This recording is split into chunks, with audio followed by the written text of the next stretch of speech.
Hello everyone, welcome to Facts and Logics Academy. आपका फिर से स्वागत है बच्चे हमारे चैनल पर। तो आपको पता ही हमने मैथ्स की सीरीज शुरू की है 8th क्लास की। तो हमने अपना चैप्टर 1 सेकेंड खत्म कर लिया है। तो आज हम करेंगे थर्ड चैप्टर भी हमने खत्म कर लिया है। आज फोर्थ चैप्टर को स्टार्ट करने जा रहे हैं जो कि हमारा है data handling. So important chapter है, एग्जाम पॉइंट ऑफ व्यू से और काफी इजीएस्ट चैप्टर भी है।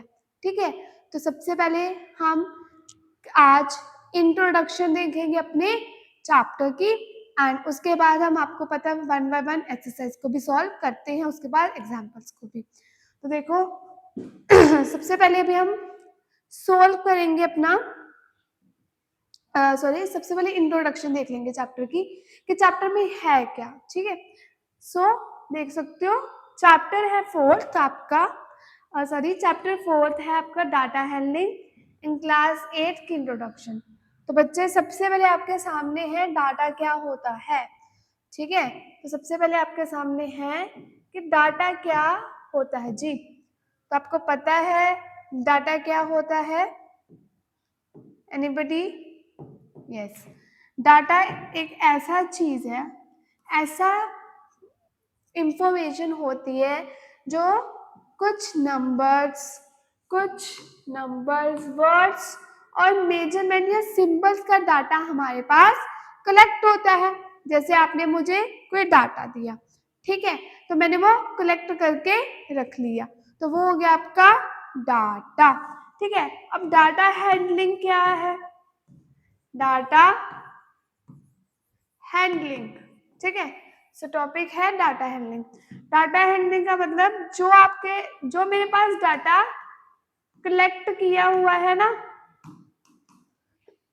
जो कलेक्ट किया हुआ डाटा मेरे पास पड़ा है, उसको मैंने अच्छे से पेश करके बताना, आपको अच्छे से उसको ऑर्गेनाइज करके बताना, उसे बोलेंगे हम डाटा हैंडलिंग। इट मींस जैसे मैंने रिपोर्ट कार्ड्स बनानी है सभी बच्चे की, और रिपोर्ट्स कार्ड बनानी है। देखो मेरे पास उसका डाटा पड़ा हुआ है, मतलब सारा डाटा, उस डाटा में क्या क्या होगा, उसके पेरेंट्स का नाम, उसका पूरा एड्रेस होगा, उसका मोबाइल नंबर होगा, है ना। तो उसको अब मैंने बताना है उस रिपोर्ट कार्ड में ऑर्गेनाइज करके पेश करके बताना है। ठीक है, उसके जो मार्क्स होंगे, जो बच्चे मार्क्स होंगे, उसको भी अलग अलग सब्जेक्ट्स में बताना है कि हिंदी के नंबर क्या है उसके, इंग्लिश के क्या है, मैथ्स के क्या है, ठीक है, एसएसटी के क्या है, वो चीजें आ जाती है कि ऑर्गेनाइज करके सारा डाटा को बताना, वो हो गया आपका डाटा हैंडलिंग। ठीक है, क्लियर हो गया इतना सभी को? चलो जी आगे बढ़ेंगे अब आपके सामने है ग्राफिक रिप्रेजेंटेशन। तो ग्राफिकल रिप्रेजेंटेशन क्या होती है कि उसको ग्राफ में बताया जाता है। ठीक है, जैसे ऐसे करके ऐसे करके ऐसे करके ऐसे करके इनको ग्राफ में रिप्रेजेंट किया जाता है। ठीक है, उसके बाद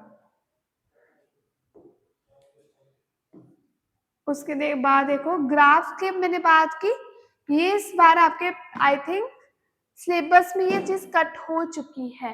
ठीक है, सिलेबस में आपकी ये चीज बच्चे कट हो चुकी है, बट तब भी हमें बताना है कि तब भी आपको नॉलेज होना इसकी क्या है, इंपॉर्टेंट है।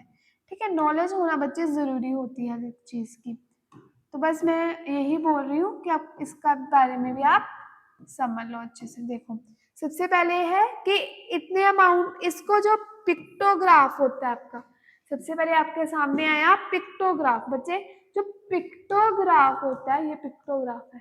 ठीक है, पिक्टोग्राफ ये आपका बार ग्राफ, और उसके अलावा आपका डबल बार ग्राफ। ठीक है, आई होप जो आपका पिक्टोग्राफ होता है उसे हम पिक्चर से रिप्रेजेंट करते हैं। ठीक है, उसे हम पिक्चर से रिप्रेजेंट करते हैं। ठीक है बच्चे, उसको हम पिक्चर से रिप्रेजेंट करते हैं। चलो समझ लेते हैं आगे। देखो कहते हैं ये 4 किलो के आसपास एप्पल है आपके पास, ठीक है। और फूजी को इतने एप्पल पसंद है, कीकू को इतने पसंद है, ठीक है। और गोल्डन डिलीशियस को इतने, रेड डिलीशियस और अम्ब्रोसिया, ये वैरायटी है। सॉरी मैंने सोचा कि नाम है, नाम नहीं है, वैरायटीज है एप्पल्स की। तो फूजी के अमाउंट ऑफ एप्पल इतने हैं, कीकू के इतने हैं, glow golden reddish and ambrosia के इतने हैं। ये इस तरह से रिप्रेजेंट किया जाता है ग्राफिकली में। तो आगे है कि आपका 10 चिल्ड्रन है एक क्लास में, 1 यूनिट लेंथ में 10 चिल्ड्रन। तो इधर ऐसे ग्राफ की रिप्रेजेंट की जाती है। तो उन्होंने बोला कि अगर 10 चिल्ड्रन है क्लास में तो इसके हिसाब से जो बैच 1 है वो सबसे ज्यादा है क्लास में, बैच 2 थोड़ा सा कम है, बैच 3, बैच 4 एंड बैच 5 की बात की है। तो इस तरह से बार ग्राफ को रिप्रेजेंट किया जाता है, ठीक है। उसके बाद आगे डबल बार ग्राफ। जो डबल बार ग्राफ है ना बच्चे, उसे डबल तरीके से, मतलब 2 चीजों को इकट्ठा चलाया जाता है, ठीक है। 2 चीजों को इकट्ठे चलाया जाता है, 2 चीजें इकट्ठे चलाई जाती हैं। तो आप बता सकते हो, चलो 2 चीजें आप इकट्ठे चलाओगे। तो जो ब्लू वाला है वो आपका जुलाई है और रेड वाला अगस्त है। तो वीक के बारे में बताया कि जो वीक 1 में कोई बच्चा इतना स्कूल गया होगा, 2 ब्रदर्स हैं वो इतने स्कूल गए और जुलाई में वो इतना गया, ये चीज बता दी। तो चीज साथ साथ में चल के, जो साथ साथ में बताई जाती है, उसे हम डबल बार ग्राफ से रिप्रेजेंट करते हैं।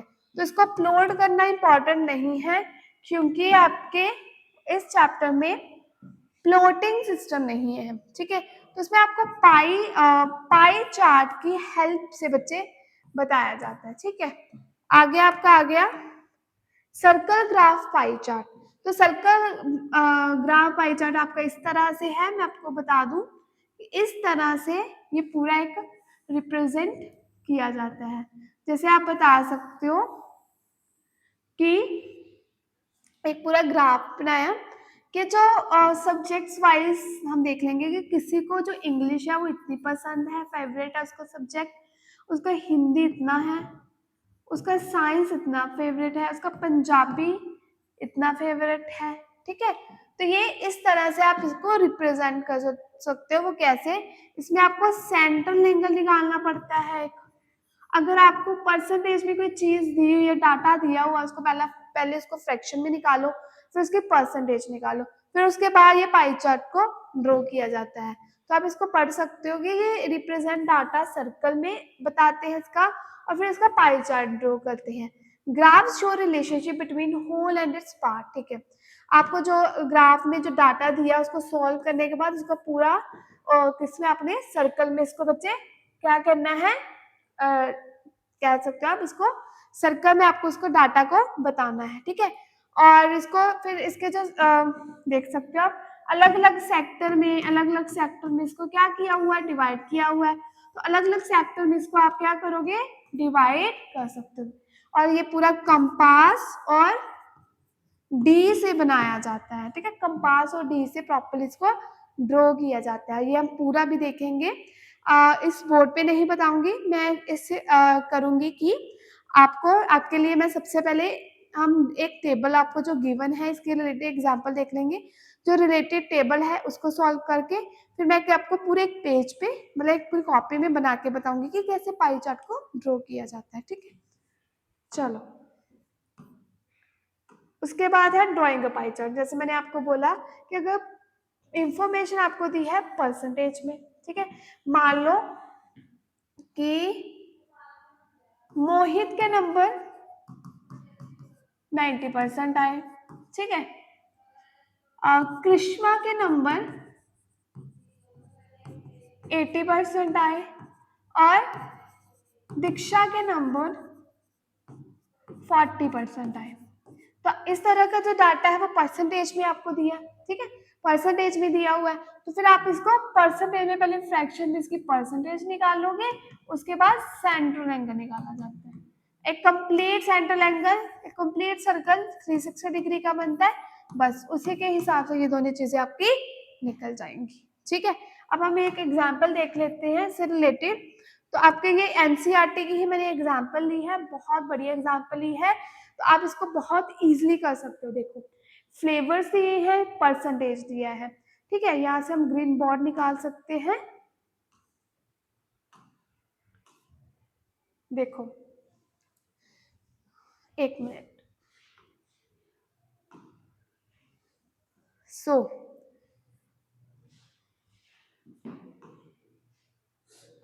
अभी मैं आपको यहाँ पे सॉल्व करके बताती हूँ, इजीली हो जाएगा यहाँ पे, इसके लिए बोर्ड की जरूरत हमें नहीं पड़ेगी। देखो आपको फ्लेवर्स दिए हैं, परसेंटेज दे दिया हुआ है। अब हम यहाँ पे एक टेबल और बना लेंगे, ठीक है, पूरा एक टेबल ड्रॉ कर लेंगे, देख सकते हो आप ऐसे, ठीक है। यहाँ पे मैंने लिख दिया फ्रैक्शन, ठीक है, यहाँ पे आप निकालोगे सेंट्रल एंगल, ठीक है, यहाँ पे निकाल लिया सेंट्रल एंगल। देखो फ्रैक्शन में आपके पास 50% है, तो इस परसेंट का आपको पता नीचे क्या लग गया 100, कैंसिल आउट, तो ये आपका आ गया यहाँ पे 1/2। अब यहाँ पे 25% है, इधर 100 लग गया, कटिंग की तो 4 आ गया, यहाँ पे आपका आ गया 1/4। यहाँ पे भी 25% है, तो 25/100 लगाया, तो कैंसिल करेंगे तो 1/4 आ गया। अब हमने निकालना है सेंट्रल एंगल।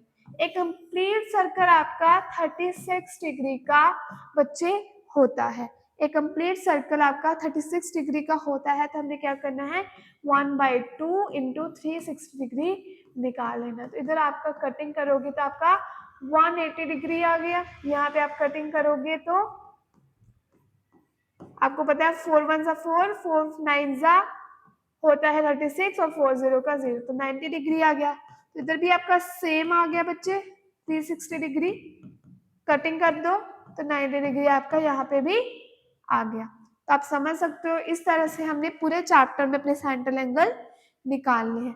फिर इसके आगे हमने पाई चार्ट भी निकालना है, वो आपको मैं एक कॉपी में बना के बताऊंगी, इसी में ही ऐड करूंगी वो वीडियो भी।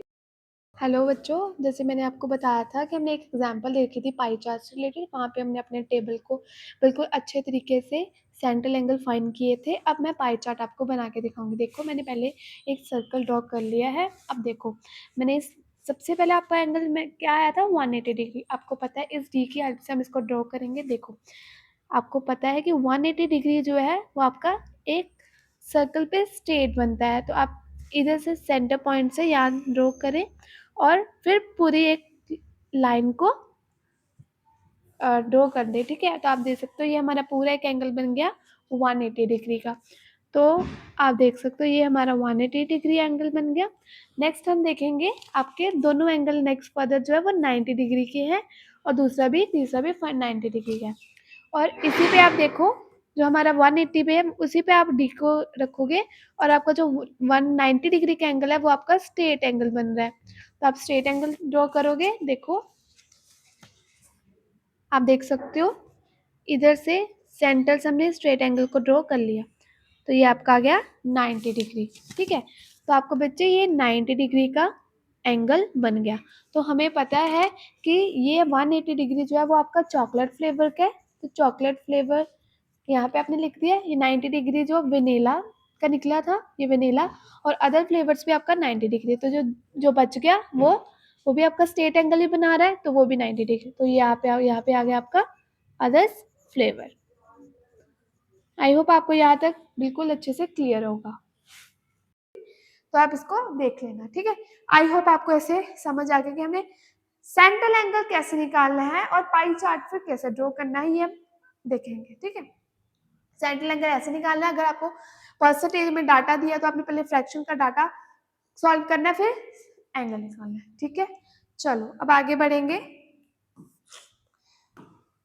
आगे है प्रोबेबिलिटी, चांस ऑफ प्रोबेबिलिटी। देखो प्रोबेबिलिटी में हम देखते हैं कि ये चीज होगी या ना होगी, नहीं होगी, ये हम इसमें समझते हैं। देखो कि अगर रेन होने का चांस है, जैसे मैं मान लूं आज हमारे इधर बारिश होने का मौसम है, हमें लग रहा है कि बारिश हो भी सकती है बट नहीं भी हो सकती, ठीक है, बादल तो है, ठीक है, बारिश हो भी सकती या नहीं भी, मतलब उसकी प्रोबेबिलिटी है कि ये चीज होगी या नहीं होगी।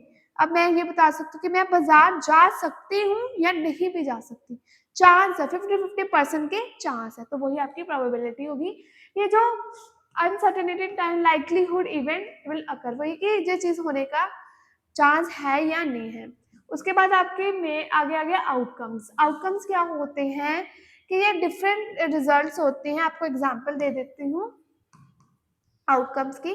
जैसे आपको पता है डाई होती है, डाई जिससे हम खेलते हैं, 1 2 3 4 5 6, हर सभी के डाइज में जो इवेंट आने के चांस है वो कितने हो सकते हैं आपके हिसाब से?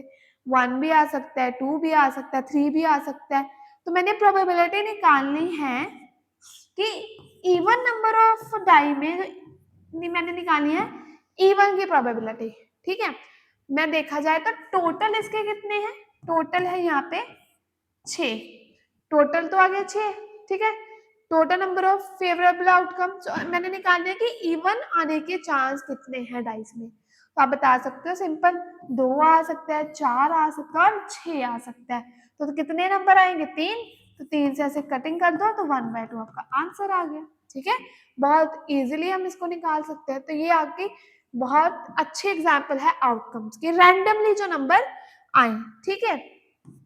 उसके बाद यही आगे number of favourable outcomes to A and total number of outcome, जो मैंने आपको पीछे चीज करके बताई कि इतने आने के चांस है और इतने आने के चांस नहीं है। जैसे हेड और टेल, हेड और टेल दो कॉइन्स, मतलब एक कॉइन है हमारे पास, उसमें हमें लग रहा है कि हेड भी आ सकता है, टेल भी आ सकता है। अब मैं यहाँ पे बोलूंगी कि हेड कितनी बार आएगा और टेल कितनी बार आएगा, मैं बताऊंगी कि टोटल नंबर आउटकम्स आपके पास 2 हैं, ठीक है। अब हेड एक बार भी आ सकता है, 2 बार भी, बट एक टाइम पे वो एक बार ही आएगा, तो बस आप बोलोगे 1, तो 1/2 इसका सीधा सीधा आंसर आ जाता है, ठीक है। तो इस तरह हम फॉर्मूला के हेल्प से हेड और टेल और डाइस के कॉन्सेप्ट को समझा हमने, और इस तरह ही क्वेश्चंस में आपको भी, क्वेश्चंस में भी सेम तरीके से हमने करना है।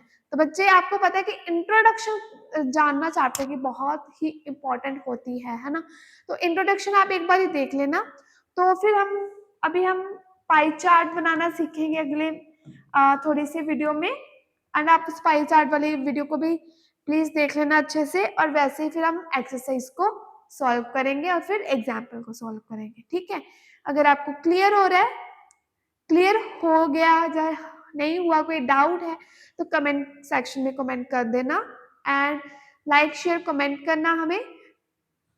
अगर आपको वीडियो पसंद आती है, अगर आपको हमारा चैनल अच्छा लगता है तो प्लीज चैनल को सब्सक्राइब करना, प्लीज सब्सक्राइब करें, एंड ज़्यादा से ज़्यादा वीडियो को शेयर करें अपने फ्रेंड्स के साथ, ठीक है।